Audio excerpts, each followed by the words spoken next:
Sir first வந்து இங்கே சூதுகம் 2 first வந்து நம்ம விஜய் சேதுபதி நடித்தாங்க. ஏன் அவர் இதில் போடல? அதை விட கம்ஃபர்ட்டாக வந்து நம்ம சிவா இருக்கிறதுனால போட்டிங்களா, இல்லை அவர் காமெடி வேஸில் அடிச்சு தூக்கிடுவார், விஜய் சேதுபதி காமெடி அவ்வளோ வராதுன்னு சொல்லிட்டு போட்டுக்கிறீங்களா? அப்படி இல்லை, சூதுகம்ல காமெடி பின்னாடி போற அவர் வந்து வேற வெறிச்சலாம் அப்போ வந்து காமெடி பண்ணாரு. இல்லை, இவர் வந்து அந்த கேரக்டர் இல்லை. இப்போ வந்து இந்த சூதுகம் 2ல வந்து விஜய் சேதுபதி சாரை ரீப்ளேஸ் பண்ணி சிவா கேரக்டர் கிடையாது. சூதுகம் 2ல வந்து சூதுகம்ல வந்து தாஸ்ன்ற கேரக்டரா விஜய் சேதுபதி சார் நடிச்சிருந்தாங்க.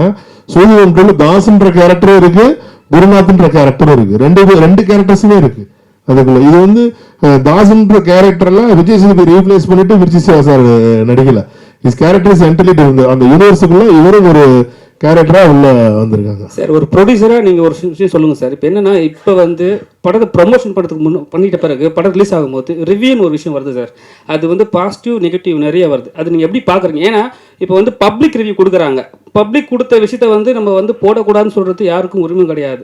ஆனால் வந்து ஒரு விஷயம் ஒருத்தர் சொல்கிறாரு, இது மாதிரி பண்ணாதீங்கன்றாரு. அது நீங்கள் எப்படி பார்க்குறீங்க? ஏன்னா ப்ரொடியூசருக்கு தான் வந்து லாபம் நஷ்டம் ஒரு விஷயம் இருக்குது. நீங்கள் எப்படி பார்க்குறீங்க சார்? இந்த சினிமா வந்து பார்த்தீங்கன்னா ஒரு படம் எடுத்து முடிக்கிற வரைக்கும் தான் நம்ம கையில் இருக்குது. படம் எடுத்து முடிச்சாச்சுன்னா அது வந்து பப்ளிக்கோட ப்ராப்பர்ட்டியாக மாறிடுது.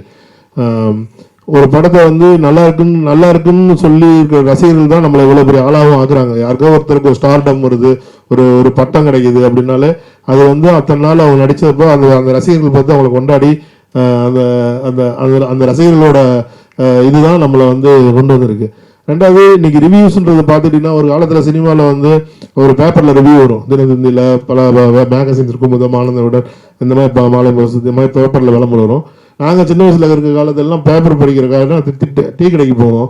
அங்கே டீ கடையில் வந்து 10 பேர் உட்காந்து இந்த படம் இது நல்லா இருந்துச்சு அப்படி பேசிகிட்டு இருப்பாங்க.